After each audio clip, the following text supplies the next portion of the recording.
In the land of Skyrim, we play as the Last Dragonborn, a mortal who is blessed by the god Akatosh with the blood and soul of a dragon, and is destined to defeat Alduin the World Eater. Yet this hero is not the only one to be given Akatosh's seal of approval, as there have been other Dragonborn heroes and even emperors who have shared the same title. Saint Alicia, Reman Cyrodiil, Tiber Septim, and Martin Septim are only some of the Dragonborn emperors whose names echo throughout history. However, there hasn't been a Dragonborn emperor in 200 years, not since Martin Septim sacrificed himself to stop a Daedric invasion from consuming all of Tamriel.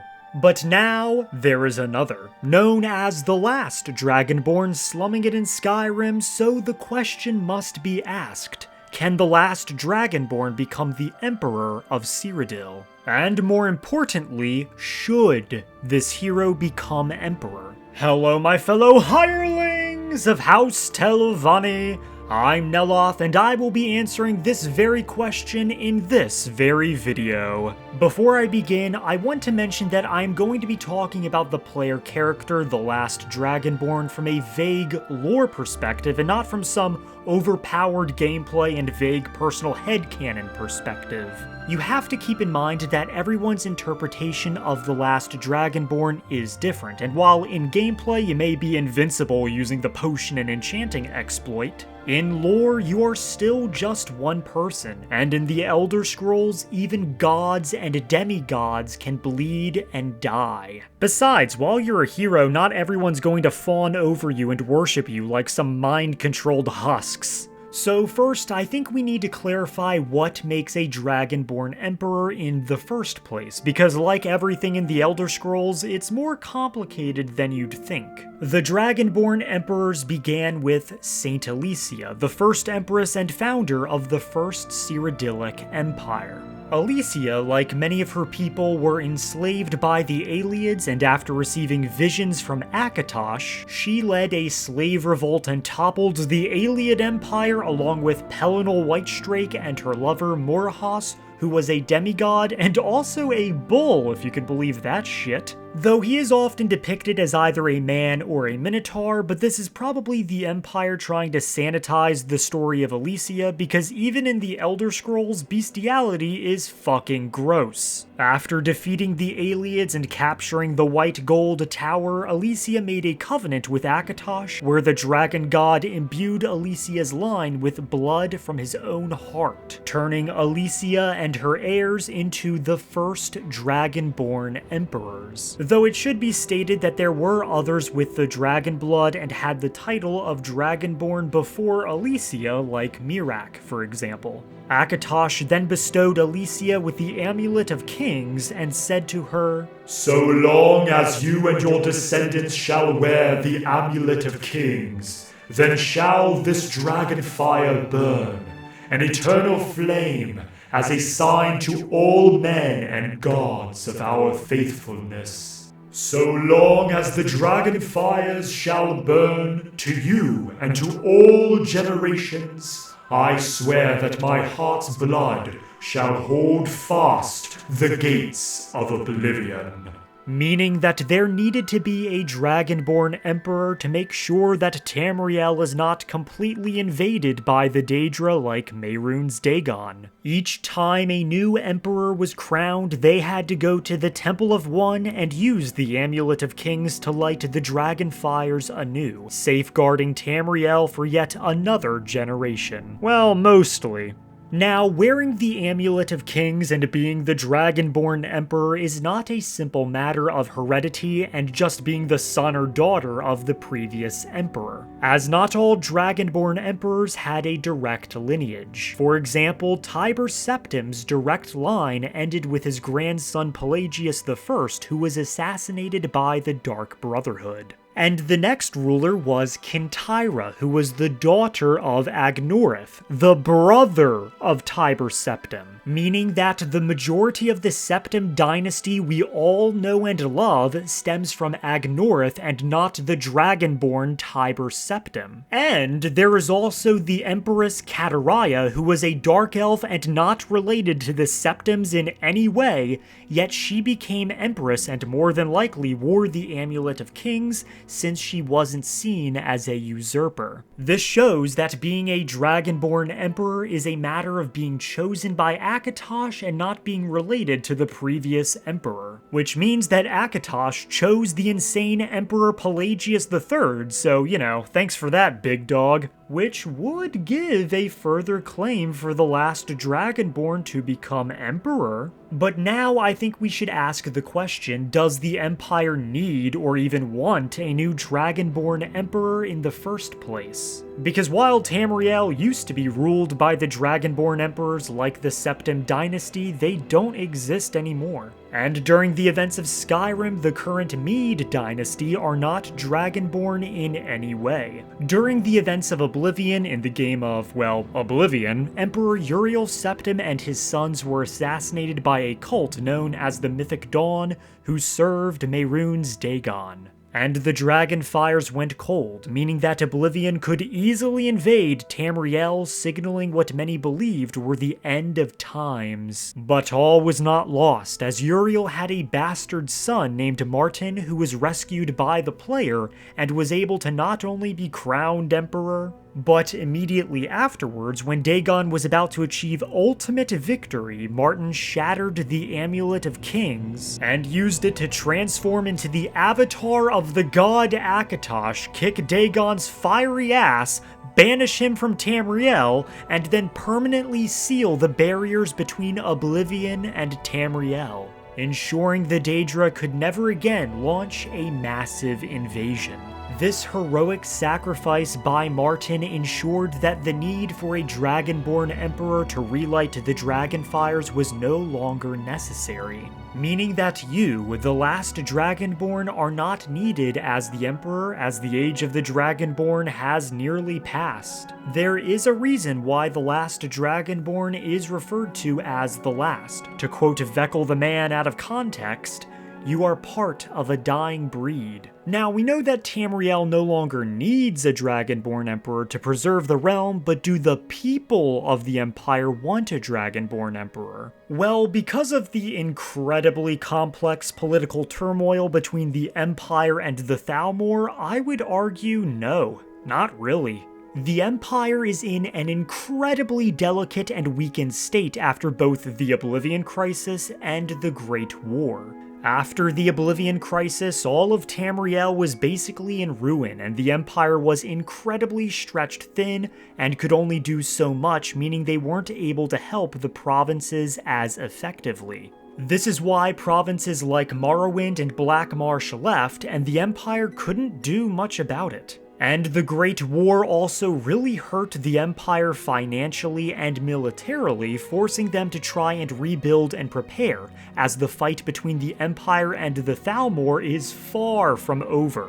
The Empire can't afford to become divided, which is why they are really trying to quell the Stormcloak Rebellion in the first place, so they can still be united and better fight off the looming Aldmeri Dominion threat. This is the take that many Imperial loyalists have, and due to this, not many people in the Empire would be thrilled with a conqueror from Skyrim coming to try and take the throne. Because while some might bow before the almighty Dovahkiin, not all would, especially Titus Mede II or whoever his successor is. And so yet another war would begin and weaken the Empire even further, leaving them more vulnerable than ever to the Thalmor, who will look over at Cyrodiil and think to themselves, wow, it's free real estate. Now, if the ever-looming threat of the Thalmor didn't exist, some individuals within the Empire might bow down to the last Dragonborn with a desire to return to tradition. But like a member of the once great House Halalu, you were simply born in the wrong decade. Should have been around during the Stormcrown Interregnum so that you could depose the warlord Thruls the Gibbering before Titus Mede I did. There is also a likelihood that not even Talos, Tiber Septim himself, would even want this. Because we can actually have a brief conversation with him in Morrowind before going to defeat Dagoth-Ur, or rather an avatar of him named Wolf. And if we ask him about Uriel Septim, he will say, "The Emperor is getting old. Don't know how much longer he'll hang on. So is the whole Empire, for that matter. Getting old, that is. The Emperor and the legions have held the Empire together for hundreds of years. It's been a good thing, by and large. But maybe it's time for a change. Time for something young and new." What? No idea, because I'm old. Old dog doesn't get new ideas, but maybe young folks like you should try some new ideas. I don't know. Could be messy, but change is never pretty.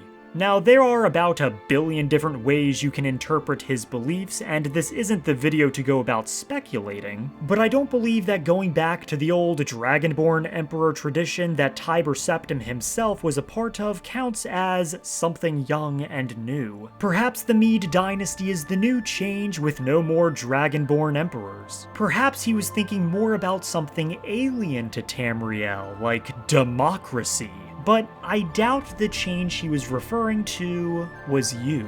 Now, I think we should discuss if a power-hungry Dragonborn who lusts for the Ruby Throne can become the Emperor in the first place. And the answer is yes. However, I would say there is a likelihood of failure because how you would become Emperor is not as simple or peaceful as you might think. The biggest path on your step to ascension would be for the Greybeards to summon you to High Hrothgar, where after completing some training and passing some trials, they would speak to you in the dragon tongue and name you Dragonborn. Arngir will afterwards give you a rough translation of the words they shouted at you with, but the direct translation is, "Long in sorrow has waited the storm crown, with no worthy head to rest on. By our voice we give it now to you, Dragonborn, by the power of Kine, by the power of Shur, and by the power of Atmora of old. You have become now Ysmir, Dragon of the North. Remember these words." To summarize, the Greybeards have named you both Dragonborn but also Ysmir, which is the Nordic name of kings and a title given to unique and powerful heroes, like Wulfharth, who was a very powerful Dragonborn and High King of Skyrim. This title has also been given to both Pellinol Whitestrake, everyone's favorite genocidal gay cyborg, and Tiber Septim himself, the founder of the Third Empire you are trying to claim as your own. Being given the title of Ysmir gives you a very powerful claim to the throne, as you are now seen as the spiritual descendant, the spiritual successor of Talos himself. Even though he might not have approved, but let's ignore that. The Greybeards are not just respected by the Nords, but the Empire also respects them as well, so the words of the Greybeards would be difficult to ignore. The next steps would be for you to fulfill your destiny as Dragonborn by defeating Alduin the World Eater and saving Tamriel from dragon tyranny. And also defeating the first Dragonborn, Miraak, and either defeating or joining the vampires of Clan Volkihar. Being a vampire might make ascending the throne more difficult, but not impossible, since vampiric snake men known as the Saesi from the distant continent of Akavir once ruled the Empire after Riemann's line ended. Naturally, it would also help your claim to absorb as many dragon souls as you can find and learn every word of power in Skyrim to prove yourself to be one of the greatest Dragonborns. After that, you will want to gain political power by becoming Thane in every city so that you can start being seen as true nobility, and completing every guild quest and becoming the leader of the Companions, College of Winterhold, and Thieves Guild. The Companions are one of the most respected organizations in Skyrim, which makes being the harbinger of them great for political power and cultural influence. The College of Winterhold is a prestigious magic school, so becoming the Archmage will lead people to believe you are magically and academically gifted, even if you can still only cast dollar store spells. The Thieves Guild would net you a lot of illicit connections that would help with influencing the criminal underworld in your favor. And don't forget that Maven Blackbriar does have very strong connections with Cyrodiil, so aiding and befriending her would prove to be very useful. You might think that joining the Dark Brotherhood would help on your fictional conquest of Cyrodiil, since you will be assassinating the current fucking Emperor. However, what people fail to realize is that Amand Motier and any other co-conspirators clearly have plans that involve the succession, and manipulating the heir to the throne in a way that benefits Motier and his allies. Remember what he says after you tell him you murdered the Emperor. My friend, you may not realize it, but you have served the Empire, indeed all of Tamriel, in ways you cannot possibly imagine. Now, while we don't know yet what service we did for the Empire, we do know he hints at seeking a much-needed change in Imperial policy, possibly dealing with the Thalmor.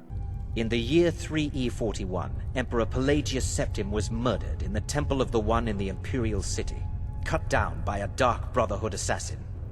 His killing ushered in, shall we say, a necessary change in Imperial policy. There are those now who wish for a similar change. I am sorry, but that's all I'm at liberty to say. Either way, in my opinion, assassinating the Emperor does very little in our quest to claim the Imperial throne, as someone else will be sitting atop it, likely Titus Mead's son or grandson. The Civil War is actually really important in this scenario, as it can help you gain more political influence and allies. However, which side you choose could mean the difference between having the support to claim the throne and not. See, if you choose the Imperials, you will likely not find any allies willing to aid you in deposing the current Emperor. General Tullius and Legate Ricca are loyal towards the current Emperor, as are most in the Legion, as they took a vow to defend him. The same vow that you take if you join the Legion. And all the Imperial-aligned Jarls will simply stick to the status quo, which is the current Emperor and not you. I mean, Jarl Balgruf doesn't make his political stance based on what you chose, instead he followed his own beliefs. If you claim Skyrim for the Empire and then make your way to Cyrodiil solely with the intention of usurping the throne, you will be seen by many as an oath-breaker and a traitor, and you will likely fail in your quest to gain the throne. But siding with the Stormcloaks would have the opposite effect, as Ulfric Stormcloak and Galmar have no love for the Emperor. Hell, if the fake Emperor is visiting Solitude when the Stormcloaks are about to invade the city, Ulfric will say he'd like to kill Titus Mead himself, but simply can't risk an all-out war with the Empire, as the Stormcloak Rebellion is no match for the full might of the entire Empire, even though they are weakened. If Ulfric is crowned High King and all the Jarls that remain have disdain for the Empire, Ulfric may be willing to support your claim to being Emperor, provided you plan to repeal the White Gold Concordat and bring back the worship of Talos as your first decree. And once Skyrim is rebuilt and law and order is restored to the land, Ulfric may believe that the best course of action might be to install you as Emperor. Especially since if you win Skyrim for the Stormcloaks, Ulfric will have concerns about both the Empire and the Thalmor, saying, "The Empire may try to reclaim Skyrim, and I need everyone ready for that. Though the biggest threat, of course, is the elves." What better way to ensure Skyrim's safety than to invade Cyrodiil and install a Stormcloak ally, and then raid the Somerset Isles and end the Thalmor once and for all? So if you are power-hungry, siding with the Stormcloaks may be the best choice to make. However, it should be stated that it is equally likely that Ulfric might not wish to waste men invading Cyrodiil, since with how decayed Skyrim is, he might only have the military power to just raid the Thalmor. And if Ulfric had the choice between spanking the Imperials or the Thalmor, you know for a fact that Talos worshipper is spanking the hell out of the Thalmor. Ulfric also makes a big deal about keeping Skyrim free, so the possibility of rejoining the Empire might not be that appealing to him. Additionally, if you are an individual who believes Ulfric to be as power-hungry as our hypothetical Dragonborn, what's stopping him from stabbing you in the back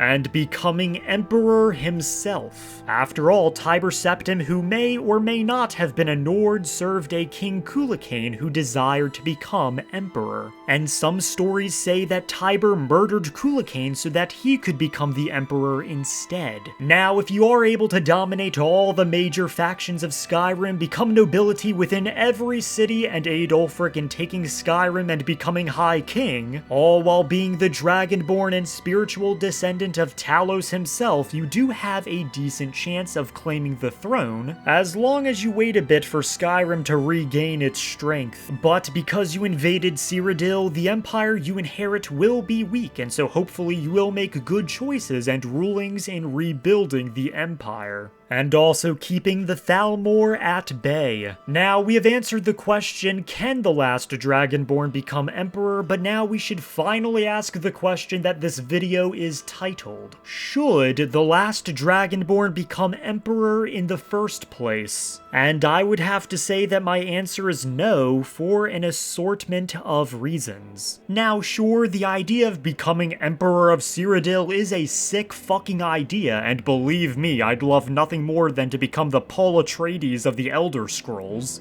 But just like Paul Atreides, you're going to have to kill a lot of decent and good people to gain the throne and sort of fuck over all of Tamriel in the process, as you are weakening the entire empire with your succession war in a way that Skyrim's Civil War could never do, giving the Thalmor an incredible advantage to come back for round 2 and finally do the empire in. Again, the empire is in a very precarious and delicate situation, and not many would want to depose the current Mede dynasty in favor of some magic war hero that has barely set foot in Cyrodiil. And as stated previously, while Skyrim is in desperate need of a Dragonborn hero, Cyrodiil does not need a Dragonborn Emperor after the heroic sacrifice of Martin Septim. The last Dragonborn, in my eyes, is simply not destined for the Ruby Throne similar to other Dragonborn heroes, and is only fated to be a weapon against the evils of Skyrim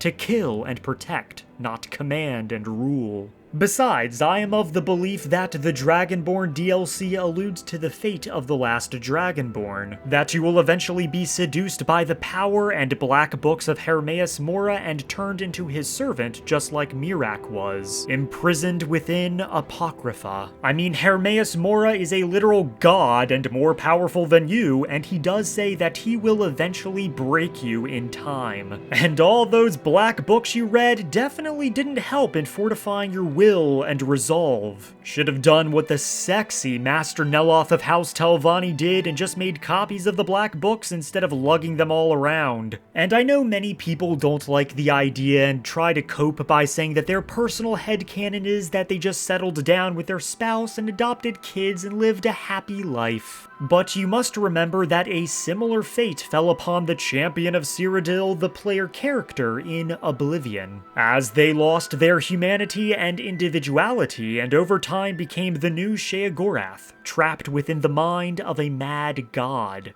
Every Elder Scrolls protagonist goes away before the events of the next game happen, and I seriously doubt you'll go away by hiding on the Imperial throne. So many times in storytelling, the hero rarely gets a happy ending, and while you're free to have your blissful headcanon ending, in the actual lore, why would you be any different? And if you are someone who genuinely believes that the Dragonborn will become Emperor after the events of Skyrim by right of power alone, and have no qualms with anyone who dies in the process, then you are only reinforcing my belief that the last Dragonborn will be corrupted with seeking and desiring more and more power and turning to Hermaeus Mora. As Arngeir says, "Do not let your easy mastery of the voice tempt you into the arrogance of power.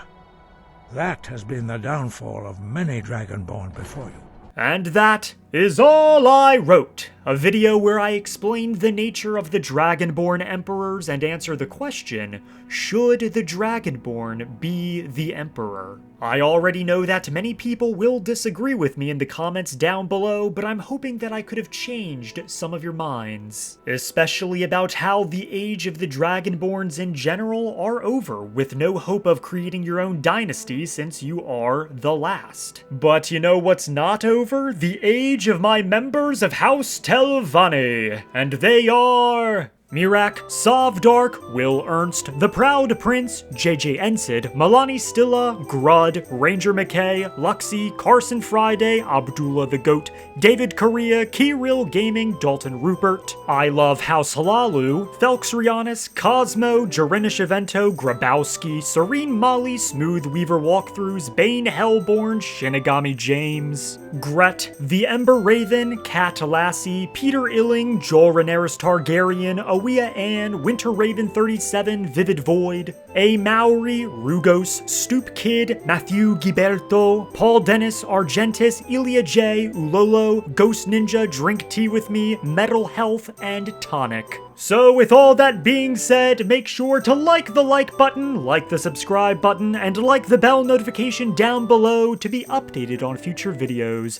And I will see you whenever the fuck I decide to upload again. House Telvanni be with you. I suppose you want to be asked nicely. Very well. Please, O hero of Skyrim, I shall be ever so grateful.